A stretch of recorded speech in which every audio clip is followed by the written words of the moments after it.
और देखिए इमर्जिंग फरीदाबाद की बात करते हैं। सेशन लगातार हमारा आगे बढ़ रहा है जिसमें अलग अलग मेहमान हमारे साथ आ रहे हैं, जुड़ रहे हैं। और वक्त बगैर गवाए अब मैं इस अगले सेशन की तरफ बढ़ता हूं और मंच पर मैं बुलाना चाहूँगा अजय गौड़ जी, जो सीनियर बीजेपी लीडर हैं और एक्स पॉलिटिकल सेक्रेटरी हैं सीएम के।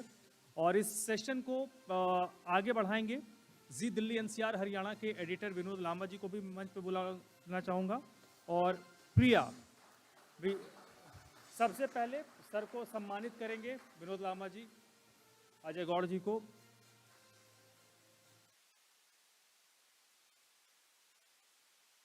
इमर्जिंग फरीदाबाद का ये मंच है जिसमें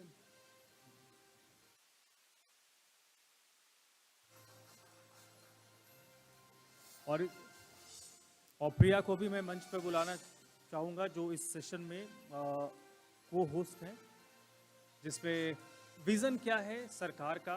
भारतीय जनता पार्टी जो लंबे वक्त से सेंटर में भी है, स्टेट में भी है, तो किस विजन के साथ ये आगे बढ़ रहे हैं और कैसे हरियाणा के इस ऐतिहासिक और औद्योगिक शहर को आगे बढ़ाया जा रहा है। वो टू यू प्रिया। विनोद जी। शुक्रिया धर्म, बहुत बहुत शुक्रिया आपका। अजय गौड़ साहब हमारे बीच में हैं। यूँ तो किसी पहचान के मोहताज नहीं है, लेकिन महत्वपूर्ण बात यह है कि जो जिले में जिला अध्यक्ष के तौर पर अपनी पारी की शुरुआत करता है, आज वो वरिष्ठ नेता है बीजेपी का। और अगर बात की जाए दाव लगाने की, तो पार्टी का इस तरह का विश्वास है, ये कहें ना कहें, मैं पूरी छूट के साथ जो बातें मुझे हैं पता, जितनी मैं पॉलिटिकल रिपोर्टिंग करता हूँ, जो एक हरियाणा के अध्यक्ष बनने की बात आती है, वहां अजय गौड़ साहब का नाम चलता है। बात आती है कि भाई टिकट देनी है, वहां अजय गौड़ साहब का नाम चलता है। लेकिन ये चीजें ना पूरी होने के बाद भी जो चेहरा है उस पर सिकन नजर नहीं आती। या तो इतने परिपक्व हो चुके हैं, या वाकई ही भाजपा के वो कहें कि पाठशाला से निकले हैं, जो पद और प्रतिष्ठा के अलावा सिर्फ जिम्मेवारी निभाती है। वो आप खुद बयां कीजिए, क्योंकि ये यश प्रश्न था और यहीं से शुरू करना था। 4-5 बड़ी चीजों के जो नाम अगर आपने देखे होंगे, फरीदाबाद की बात छोड़िए, पूरे हरियाणा की, कभी राज्यसभा में नाम आ गया, अजय गौड़ साहब क्या राज्यसभा जा रहे हैं, कभी नाम आ गया कि भाई प्रदेश अध्यक्ष की रेस है, वहां आपका नाम आ रहा है। और जो पिछले चुनाव रहे थे उसमें टिकट के मुख्य दावेदारों में ये बात किसी से छुपी नहीं है। आप खुद परिभाषित कीजिए। आज मौका मंच बड़ा है तो मैं खुल के पूछ ही लेता हूं आपसे। पहले तो विनोद जी, मैं आपका बहुत बहुत धन्यवाद करता हूं कि आपने मुझे यहाँ बुलाया।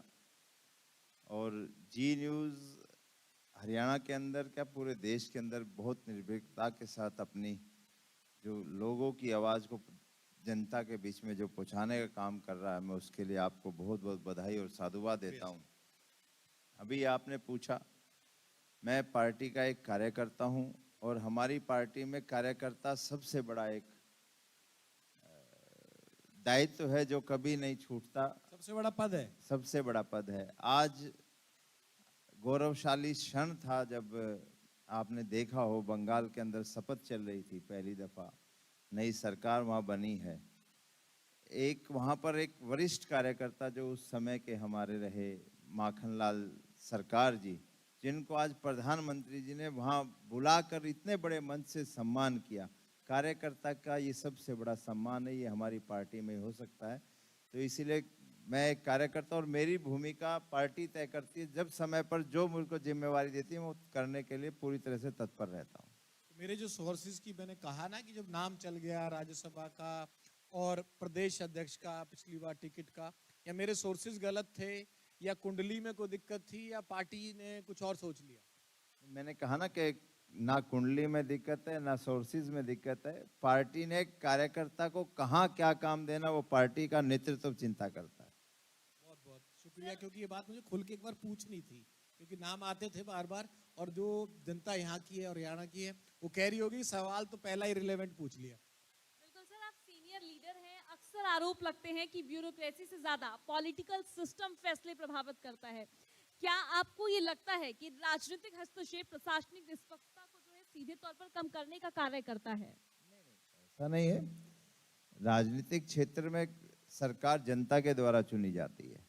जो नुमाइंदे हैं वो चुनकर सरकार में जाते हैं, और सरकार में एक जो संविधान के अंदर पावर दी गई है वो हस्तक्षेप नहीं है, वो पावर्स हैं। उन पावर का इस्तेमाल करना होता है और प्रशासनिक रूप में उन पावर्स का इस्तेमाल करके ही कोई भी कार्यकर्ता जब प्रशासनिक पद पर जाता है तो वो अपने पावर के हिसाब से ही, अपने संविधान के नियमों के अनुसार ही हस्तक्षेप करके काम करता है। उसको हस्तक्षेप नहीं कहेंगे, वो सहभागिता के आधार पर प्रशासनिक स्तर पर अपने योग्यता का काम कर रहा है। आपने कहा कि एक पद है आपके पास, भाजपा के कार्यकर्ता का पद है आपके पास। इमर्जिंग फरीदाबाद में हम बैठे हैं, 26 चल रहा है।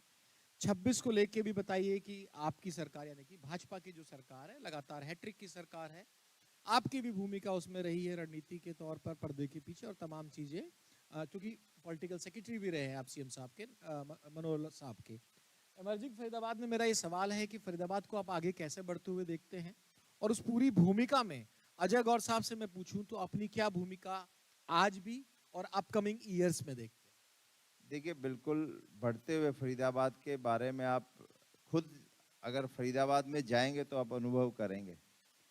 मैं अब यहाँ चीज़ें गिनाऊंगा, मुझसे लगता है कि पहले और भी कई हमारे साथी आए होंगे या आगे भी आएंगे तो वो विकास के बारे में बहुत सी चीज़ें रखेंगे। लेकिन आप देखेंगे जब आप भी पत्रकारिता के क्षेत्र में नीचे फील्ड पर जाकर जनता से मिलते हो, लोगों से मिलते हो, आप भी अनुभव करते हो कि फरीदाबाद निश्चित रूप से जो आज से 2010 का फरीदाबाद और 2026 में हम खड़े हैं, उस फरीदाबाद में कितना अंतर है। आप ये देखें, नया शहर फरीदाबाद में, ग्रेटर फरीदाबाद जो बस रहा है, उसकी कनेक्टिविटी कितनी पुअर होती थी। उसकी कनेक्टिविटी को, जो काम को तेज गति के साथ मिलाने का जो काम किया वो हमारी सरकार ने किया है। मैं ये कहूँ कि आज फरीदाबाद का जो नया स्वरूप अब अगले 5 साल में जो निकल कर आएगा, क्योंकि मैं कहूँ पहले 5 साल के कार्यकाल में तो सरकार पहली बार हरियाणा के अंदर बनी थी, जब 2014 में बनी थी, तो कुछ साल सीखने में भी जाता है, कुछ साल समझने में जाता है, फिर कुछ के प्रशासनिक अधिकारी भी जो पुराने होते हैं वो भी अपने हिसाब से काम करते हैं। तो वो सिस्टम आज बिल्कुल सब चीज़ें दुरुस्त हैं, बहुत तेज गति के साथ विकास तेज गति के साथ बढ़ रहा है। आज इंफ्रास्ट्रक्चर देखें, आज मुंबई बड़ौदा एक्सप्रेसवे बिल्कुल फरीदाबाद के बीच में से होकर जा रहा है। ये फरीदाबाद की एक लाइफलाइन है। कभी आपको जयपुर जाने के लिए आदमी सोचता था कि मैं जयपुर जाऊं, आज जयपुर आदमी जाकर सुबह वहां पर पारिवारिक कार्यक्रम अटेंड करके और वापस फरीदाबाद अपने घर पर आकर सो जाता है। तो ये एक बहुत बड़ी उपलब्धि है हमारी सरकार की। उससे रोजगार के भी अवसर बढ़ते हैं। चाहे आप कनेक्टिविटी, आप चाहे देखें किसी भी शहर से, आज नोएडा के साथ फरीदाबाद का जुड़ाव कितना तेज बढ़ा, और अगले कुछ वर्षों के अंदर जेवर एक्सप्रेसवे जिस पर काम शुरू हो गया, वो जिस दिन बनकर पूरा हो जाएगा तो फरीदाबाद की कनेक्टिविटी और इंफ्रास्ट्रक्चर उसको और तेज गति मिलेगी। मेरा दूसरा सवाल इसी में था कि गौर साहब, जिन्होंने चंडीगढ़ में भूमिका निभाई, जिन्होंने जिले में भूमिका निभाई और परिपक्व हो चुके हैं अपना रोल इस बढ़ते फरीदाबाद के साथ, राजनीतिक तौर पे भी और इसमें योगदान के तौर पर, आप खुद क्या देखते हैं 29 को लेके या 26 से लेके 29 तक पूरे 3 साल का जो पीरियड पड़ा है, क्या कंट्रीब्यूशन आप कर सकते हैं? बिल्कुल, फरीदाबाद के विकास के लिए जब जहाँ जरूरत पड़ती है, जहाँ बात रखनी होती है वहाँ बात रखते हैं। रही बात 29 की 26 की, मैंने फिर वही आप सवाल को घुमा फिरा के पूछ रहे हो। मैंने कहा ना, मेरी पार्टी मेरी भूमिका तय करती है, अगर वो जो भूमिका तय करेगी मैं उसके लिए तैयार रहूंगा। ठीक है सर, देखा जाए भारतीय जनता पार्टी जो है सबका साथ सबका विकास पर जो है उसके विजन पर कार्य करती है। आप लोगों की तरफ से बार बार कहा जाता है 2047 तक भारत कहाँ होगा देखिएगा, पर विपक्ष कहता है कि विकास जो है अब आगे बढ़ता हुआ नजर नहीं आ रहा है। और अभी हमने कल नहीं देखा है, भारतीय जनता पार्टी 2047 की बात करती है। मैं कहना कि आप पहले नेतृत्व केवल जब पिछली सरकारें रही, वो केवल ये सोचता था कि आज और कल, भविष्य की चिंता नहीं करता था, बस आज की चिंता करना और आने वाले कल की चिंता करना। ये हमारी पार्टी का विजन है कि हम 2047 की सोचते हैं। हमारे देश के प्रधानमंत्री 2047 का लक्ष्य कर किस प्रकार से आने वाली पीढ़ी को सुविधाएं मिले, किस प्रकार से जो भारत आज विदेशों के बराबर तुलना कर रहा है उस कड़ी के अंदर खड़ा हो मजबूती के साथ।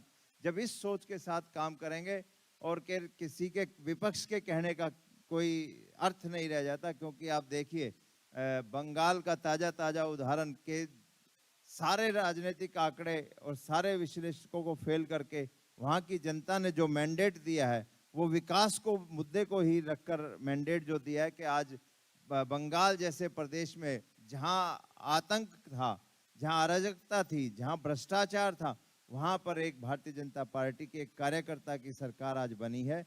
ये सब लोगों को एक सीधा सीधा एग्जाम्पल है। बंगाल का जिक्र आपने किया, ताली भी बज गई।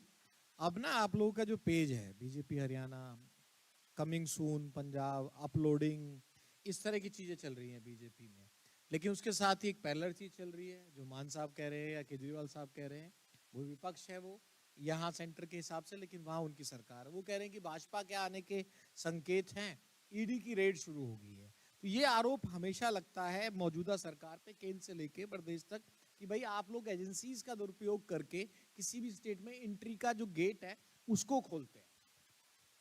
मैंने कहा ना, विपक्ष जब दिशाहीन होता तो इस तरह के ही प्रचार करता है, क्योंकि ये तो जिसका आप दल का आप नाम ले रहे हो, जिनकी सरकार है, वो पानी का बुलबुला है, फूट चुका है, थोड़ा बहुत बचा हुआ है, वो अब अगले 6-7 महीने पानी का बुलबुला किस तरह से? आप पार्टी क्या, बिना विचारधारा की पार्टी, जिसके लोग खुद से छोड़कर जा रहे हैं, खुद से ही तो जा रहे हैं, किसी ने उनको प्रलोभन थोड़ी दिया था, खुद ही तो आए सर, छोड़कर। पर आम आदमी पार्टी तो कह रही है कि भारतीय जनता पार्टी खरीद फरोख्त की राजनीति करती है, ईडी भिजवा देती है, इस वजह से जो है हमारे दल के लोग बीजेपी में शामिल हो रहे हैं, डर की वजह आम से। आदमी पार्टी और आम आदमी पार्टी के नेता केवल आरोप लगाने का काम करते हैं, जब उनको सिद्ध करने की बारी आती है, जब वो पर्दे से ही गायब हो जाते हैं। और मैं ये सवाल आपसे पूछ भी इसलिए रहा हूँ पंजाब के ज्यादा, क्योंकि हमारे प्रदेश के, जिस प्रदेश में हम बैठे हैं इस समय, हरियाणा के सीएम साहब जो हैं पंजाब में बहुत नजर आते हैं, और सबसे कहना कि जो फ्रंट फुट के प्लेयर बनकर आ गए हैं बीजेपी के,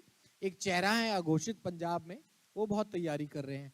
आपको क्या लगता है इस रणनीति के पीछे? और ये सवाल मैं सब पूछ सकता हूँ क्योंकि आप खाली जिलाध्यक्ष तो रहे नहीं है, वरिष्ठ भाजपा नेता तो है नहीं, आप तो खुद उस सीएम के एडवाइस, जो सीएमओ होता है, उसके सदस्य रहे हैं। नायाब साहब का पंजाब में बार बार जाना किस तरह की एंट्री खोलता है? वो इसलिए कि हमेशा से आप पुराने जाएं तो हरियाणा और पंजाब एक ही होता था, और अक्सर जब भी कोई राजनीतिक होती है तो पंजाब भी ये कहता है कि हम बड़े भाई हैं, हरियाणा छोटा भाई है।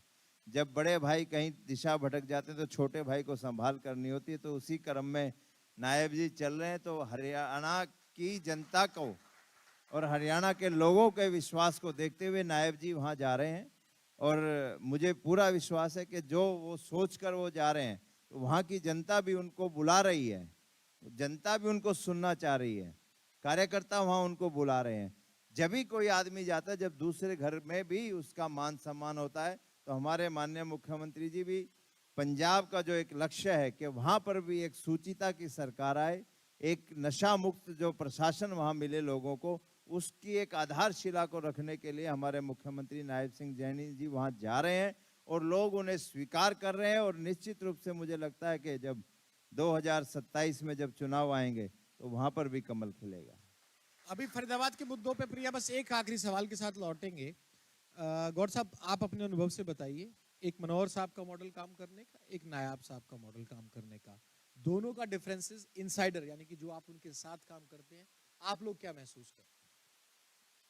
बिल्कुल, मैंने कहा ना कि जैसे पार्टी में एक कार्यकर्ता, उसकी भूमिका, एक समय में मनोहर लाल जी भी पार्टी के कार्यकर्ता रहे हैं, संगठन मंत्री भी रहे हैं, कई प्रदेशों में उन्होंने भी काम किया है। तो उसी नीति के साथ उन्होंने प्रशासनिक रूप से माननीय मुख्यमंत्री का पद संभाला। आज उसी काम को नायब जी भी सांसद रहे हैं। स्टाइल ऑफ वर्किंग, मैंने कहा ना, कार्यकर्ता का नेचर और व्यक्तित्व में थोड़ा बहुत अंतर होता है, लेकिन वर्किंग वही है कि किस प्रकार हरियाणा की जनता को हर मूलभूत सुविधाएं उपलब्ध हों, एक शुद्ध और स्वच्छ प्रशासन देने का जो काम, उसी दिशा के अंदर माननीय मुख्यमंत्री हमारे नायब सिंह सैनी जी लगे हुए हैं। और उनका पूरा बर्दाश्त, क्योंकि सब हम एक ही स्कूल के और एक ही पाठशाला के छात्र हैं, तो निश्चित रूप से जब एक स्कूल और एक पाठशाला से पढ़े हुए लोग सही दिशा में काम करते हैं, तो केवल आधार वही है कि हरियाणा एक, और किस तरह से हरियाणा का विकास तेज गति से हो, उसी संकल्प के साथ नायब जी भी आगे चल रहे हैं, और मुझे लगता है कि वो उसमें सफल भी हो रहे हैं, तभी पंजाब में उनकी स्वीकार्यता बढ़ रही है। आपने देखा, आपने जिक्र कर दिया, एक सवाल का जवाब दे दीजिए, प्रिया के भी सवाल तैयार है। आप दक्षिण हरियाणा में हम बैठे हैं, फरीदाबाद में हम बैठ के आज बात कर रहे हैं इमर्जिंग हरियाणा जी दिल्ली एनसीआर हरियाणा पे।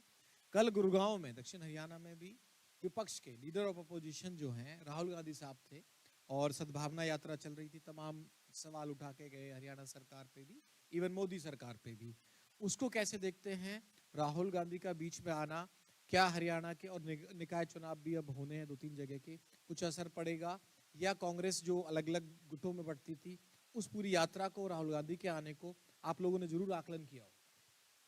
बिल्कुल, आपने यात्रा का, मुझे लगता पता नहीं अंतिम चरण था या कौन सा चरण था, पड़ाव है या समापन की ओर था। जब राहुल जी आए जब ये कुनबा इकट्ठा हुआ, वरना कुनबे में 4 दिन पहले तक तो ये कह रहे थे कौन सी यात्रा, कहाँ का सद्भाव। जिनके अपने वाक्य ऐसे हों तो वो क्या, काहे की सद्भावना और काहे की यात्रा, काहे का एजेंडा। और रही बात नगर निगम की, तो 10 तारीख को कल है, शाम तक आपको परिणाम पता लग जाएंगे। सर, मैं पूछना चाहूंगी, जिस तरीके से अभी आपकी तरफ से कहा गया कि जो भारतीय जनता पार्टी की सरकार है वो आने वाली पीढ़ी के लिए कार्य करती है, यूथ के लिए कार्य करती है, और मुझे लगता है कि जो यूथ है वो विकास में काफी अहम भूमिका निभाता है। मैं फिलहाल आपसे जानना चाहूंगी आपका विजन क्या है, और साथ ही मैं ये भी जानना चाहूंगी एप्स्टीन फाइल आखिर क्या है? क्या भारतीय जनता पार्टी को उसका डर सता रहा है? कल राहुल गांधी कहते हुए नजर आए कि बीजेपी डर रही है उस फाइल की वजह से। हमारा विजन 2047 ही है, और जिस फाइल की आप बात कर रहे हैं वो राहुल गांधी का एक ख्यालों की सोच है, इससे ज़्यादा कुछ नहीं है। और राहुल गांधी अपनी पार्टी से ज़्यादा तो हमारी पार्टी के कार्यकर्ता ज़्यादा हैं, क्योंकि जब जब वो आगे बढ़ते रहेंगे तो हम और उनसे आगे बढ़ते रहेंगे। ये बड़ा आप लोगों ने चला रखा है, ये क्या है? गौड़ साहब आज बात कर ही लीजिए, ये ना सोशल मीडिया मीम्स में तो बनता है, क्या है? खुल के आप बताइए क्या है। कहते हैं कि भाई प्रिया, आज इन लोगों ने ना आजकल चला रखा है कि भाई ये तो हमारी पार्टी के वो आउटसाइडर हैं जो ऐसी मदद करते हैं जो हमारी पार्टी के कार्यकर्ता भी नहीं करते। ये हम नहीं कहते, ये आप लोग कहते हैं। मैं तो आपकी बात आज आपके मुंह में डाली है। ये चल रहा है, मीम सोशल मीडिया वगैरह पे चलता है प्रॉपर। लेकिन ये इसीलिए है कि आज वो हार के इतने शतक बना चुके हैं कि जहां जिस राज्य में जाते हैं वो ऐसा कुछ ना कुछ करके आते हैं कि अब मुझे लगता है कि हमारे को मेहनत अगर करनी पड़ती है तो वो उस मेहनत को असरदार करने के में ज्यादा काम करते हैं। उन पे भी पद है, वो एलओपी है। हमें क्या, ठीक है, एलओपी अपनी पार्टी के, हमारी के तो नहीं है ना, अपनी पार्टी के हैं। चलिए इमर्जिंग फरीदाबाद की तरफ लौटते हैं, क्योंकि एक इच्छा होती है, शहर की भी इच्छा है। और इच्छा क्या है सर? एक आम साधारण नागरिक क्या चाहता है? फरीदाबाद की जनता बैठी होगी, भाई 4-4 मंत्री मिल गए हैं, 4-4 मंत्री मिल गए, मेयर भी आपका है, और ट्रिपल इंजन सरकार की आप बात करते हैं। आपने रोड कनेक्टिविटी की बात की कि हाँ भाई यहाँ से निकल रहा है, बिल्कुल सही बात है, जो आपने कहा वो फैक्ट है, वो बन भी चुके हैं और कुछ चलने बाकी हैं। लेकिन जो इंटरनल सिस्टम होता है, कभी किसी चीज को लेकर खुदाई हो रही है, कभी पानी भर रहा है, बाहर से तो चमका दिया, कहते हैं ना कि भाई चबूतरा वगैरह बाहर से तो कर दिया, लेकिन जब अंदर शहर में घुसते हैं तो जो बेसिक इंफ्रास्ट्रक्चर है, सफाई की आप बात कर लीजिए, या फिर जो अंदर की सड़कें हैं शहरों की, सेक्टर की या कॉलोनियों की, वहां जो प्रदेश सरकार को काम करना चाहिए, वहां आपको नहीं लगता कि थोड़ा और काम करने की जरूरत है, बाकी अभी? नहीं, बिल्कुल विनोद जी, आपने ठीक कहा, क्योंकि ये विकास है, ये निरंतर प्रक्रिया का हिस्सा है, निरंतर ये बनेगा भी और बिगड़ेगा भी।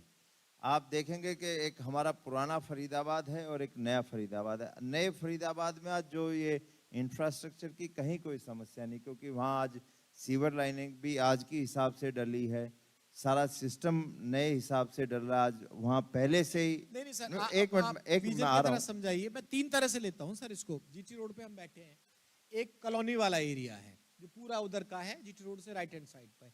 एक ये सेक्टर की बेल्ट चली आ रही है पलवल तक, एक हो गया ग्रेटर फरीदाबाद। मैं यही आपसे पूछना चाह रहा हूँ, माफी के साथ आपको रोक रहा हूँ, ये तीनों की रफ्तार मैच हो सकती है नहीं हो सकती? क्योंकि शहर अलग अलग समय पे बसा है, इसको मैं मानता हूँ। हाँ बिल्कुल, मैं वही कि आपको केवल एक अपनी बात पूरी करने के लिए कि भाई बिल्कुल मैच होगी, क्योंकि ये हमारा फरीदाबाद सन 75 का बसा हुआ मैक्सिमम, और जो पुराना ये फरीदाबाद है 75 से बंटवारे के समय का शहर है। तो उस समय की, और उसके बाद कभी किसी सरकार ने ये नहीं सोचा कि जब इसमें उस समय 75 में जब सीवर लाइनें डली थी तो उनकी कितनी डाया था। आज हमारी सरकार ने अभी पिछले से पिछले विधानसभा के सेशन के अंदर पूरे शहर की सीवर लाइन के लिए, अंडरग्राउंड बिजली सिस्टम के लिए पूरी व्यवस्था कर दी है, ताकि आने वाले भविष्य में दोनों फरीदाबाद और ग्रेटर फरीदाबाद एक तरह से समान विकास की तरह से काम करेगा। क्योंकि पहले की सरकारों ने कभी सोचा ही नहीं, जो डल गया सो डल गया, बस कभी सोचा ही नहीं कि इस तरह, क्योंकि बजट की भी सारी प्रावधान करने पड़ते हैं, तो वो सारा प्रावधान कर चुके हैं, टेंडर प्रक्रिया हो चुकी है, अंडरग्राउंड काम भी शुरू हो गए हैं। तो जब ये बेसिक इंफ्रास्ट्रक्चर, जनता को क्या चाहिए, मैच करना बिल्कुल 100% फिजिबल होगा। और मैं कह रहा हूं कि 2047 नहीं, उस काम के लिए तो 2029 तक ही आप देखेंगे कि लगभग 80% काम पूरा हो चुका होगा। सर मैं फिलहाल जो है मेरा सवाल इमेज को लेकर रहने वाला है। मुझे लगता है राजनीति में जो है काफी अहम भूमिका होती है, क्योंकि आज की राजनीति में बात में इमेज मैनेजमेंट और साथ ही सोशल मीडिया नैरेटिव कितना हावी हो चुका है, मैं आपसे जानना चाहूंगी। क्योंकि कहीं ना कहीं हमें पीआर देखने को मिलता है, पीआर के चक्कर में कहीं ना कहीं क्या जन समस्याएं जो है वो छुपती हुई नजर आती हैं क्या? आपकी राय जानना चाहूंगी इस पर। नहीं, ऐसा नहीं है। अगर काम करेंगे तो पीआर अपने आप बनेगी, अगर काम करेंगे नहीं तो पीआर भी कहीं से नहीं बढ़ेगी। बिना काम के पीआर नहीं बढ़ सकती, तो काम करना जरूरी है। काम करेंगे तो पीआर भी बढ़ेगी। प्रिया है, पीआर का सवाल पूछा है प्रिया ने। एक सवाल का जवाब उसी में था। मैंने कहा ना कि एक्सपेक्टेशन बढ़ जाती है। ट्रिपल इंजन का आप जिक्र करते हैं और मैं कह रहा हूँ कि 4 मंत्री हैं। केंद्र में मोदी सरकार में रिप्रेजेंटेशन फरीदाबाद का है, नायाब सरकार में रिप्रेजेंटेशन है, इससे पहले मनोहर सरकार में भी रहा है। तो कहीं ना कहीं फरीदाबाद के जो उच्च पदों पर लोग बैठे हैं, यहाँ के चुने हुए जनप्रतिनिधि बैठे हैं, विधानसभाओं को रिप्रेजेंट करते हैं, ऐसे में एक्सपेक्टेशंस भी बढ़ जाती हैं। जब देखते हैं कि हुन करती हुई 4 गाड़ियां जाती हैं शहर में अलग अलग मंत्रियों की, तो ये एक्सपेक्टेशंस और शहर के मुकाबले फरीदाबाद में कुछ ज्यादा है। नहीं, बिल्कुल सभी की इच्छाएं हमेशा रहती हैं, और आम नागरिक को क्या चाहिए, मूलभूत सुविधाएं चाहिए। हमारी सरकार मूलभूत सुविधा देने के लिए प्रतिबद्ध है और सदैव उसके लिए संकल्प। हमारे जितने हुए यहाँ चुने हुए नुमाइंदे हैं जो सरकार में बैठे हैं, सभी एक मत होकर, एक विचार होकर मूलभूत सुविधाओं के लिए आम जनमानस को किस प्रकार से हम और अच्छी सुविधाएं दें, उसके लिए संकल्प है और उसी दिशा में काम कर रहे हैं। ठीक है सर, अभी फिलहाल थोड़ी देर पहले आपकी तरफ से पश्चिम बंगाल चुनाव का जिक्र किया गया और आप जीत को लेकर कहते हुए नजर आए। अभी निकाय चुनाव भी है, मैं निकाय चुनाव को लेकर भी जानना चाहूंगी, भारतीय जनता पार्टी फिलहाल कितनी तैयार है? निकाय चुनाव तो हो गए जी, कल रिजल्ट आने वाला है 10 तारीख को। वही क्या लग रहा कल है? रिजल्ट का इंतजार करो, आज ही क्यों भविष्यवाणी करवानी है? बता दीजिए फिर भी अच्छा भारतीय रहेगा। जनता पार्टी को लग क्या रहा है? ये मत क्योंकि अच्छा रहेगा। ये बताइए कि तैयारी कितनी हो गई है, और क्या जो एक रोहतक कार्यालय है वहाँ अजय गौड़ साहब, एक जो ना बोर्ड भी होता होगा वहाँ पूरी लिस्ट की, उसकी चर्चाएं कितनी हैं? क्योंकि नितिन नवीन साहब बन गए हैं तो नई टीम भी बनेगी या जो नए चेहरे भी होंगे, ऐसा कुछ है या कुछ बदलाव, कुछ उस तरह की कोई चीजें हैं? मैंने कहा ना, ये बदलाव ये पार्टी नेतृत्व तय करता है।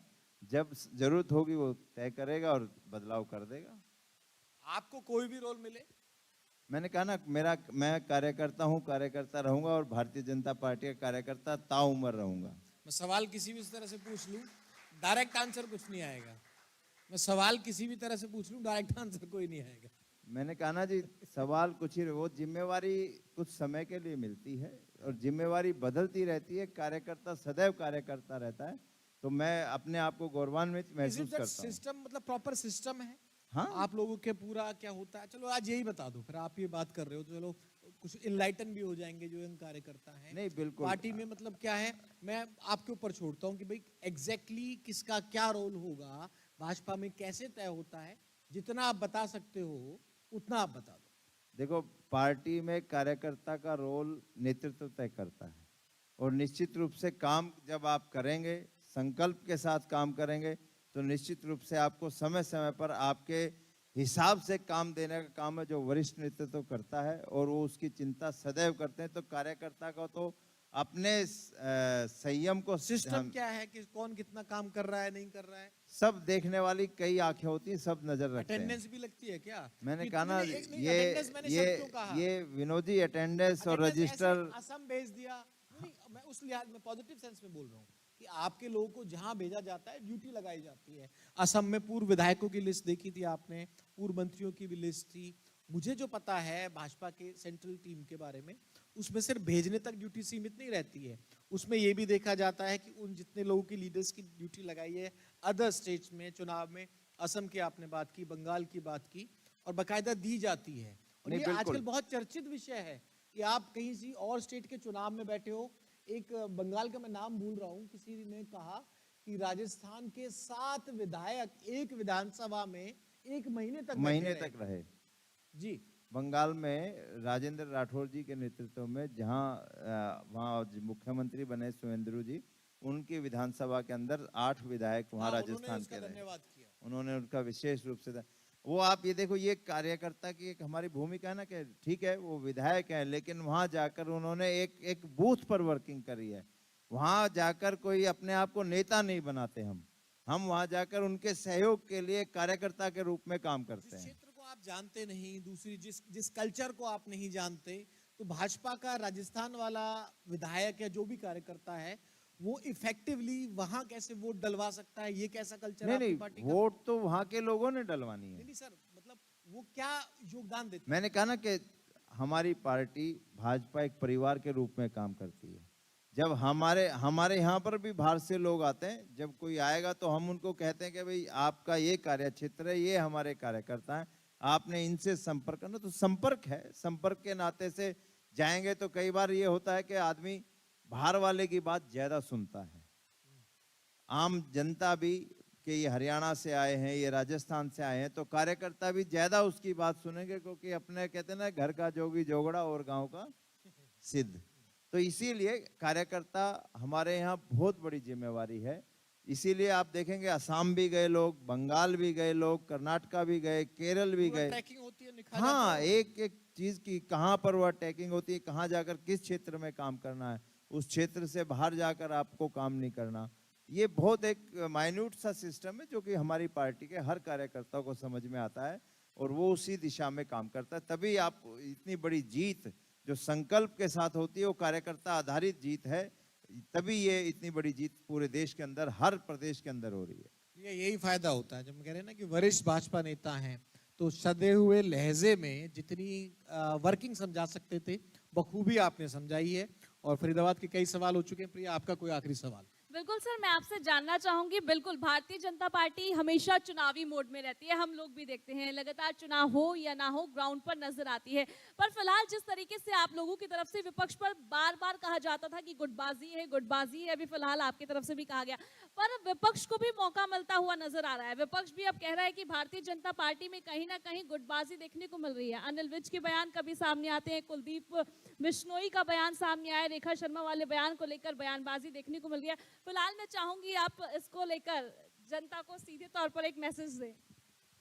ये मुझे लगता है कि मेरे से ऊपर जो वरिष्ठ साथी हैं वो इसका जवाब दे तो ज़्यादा अच्छा रहेगा, लेकिन कहीं कोई गुटबाजी नहीं है। सभी एक मत होकर एक विचारधारा के लिए और किस प्रकार हमारा प्रदेश और तेज गति के साथ तरक्की करे, उसमें सभी लोग एक मत होकर लगे हुए। कहीं ना कहीं विचारों का मत भिन्नता आ जाती है तो वो कहीं गुटबाजी नहीं है, तो इसलिए कहीं भी किसी भी प्रकार की गुटबाजी नहीं है। आपको हक के जवाब दो मत दो, हम उस पर कमेंट नहीं करेंगे। लेकिन जब कुनवा बड़ा होता है ना तो भांडे बजने लगते हैं, तो भाजपा भी अछूती नहीं है उससे। मैंने कहा ना, आप चिंता ना करें, हमारे कुनबे को हमने संभाल के रखना है। हमारा कुनबा संभला हुआ और संभला रहेगा। भांडे तो बज रहे हैं। नहीं नहीं, कहीं कोई भांडे नहीं बज रहे। मैंने कहा कहीं बार कहीं मतों का मतभेद हो जाता, बस उतना भर है, कोई झगड़ा नहीं है, कोई नहीं। फिर भी एक साथ इकट्ठे बैठकर हम काम करते कुलदीप हैं। बिश्नोई रहेंगे पार्टी में या? पार्टी में ही रहेंगे और कहीं नहीं जाएंगे वो। चलो, बहुत बहुत शुक्रिया। बहुत बहुत धन्यवाद विनोद जी, आपका, पूरे जी परिवार का।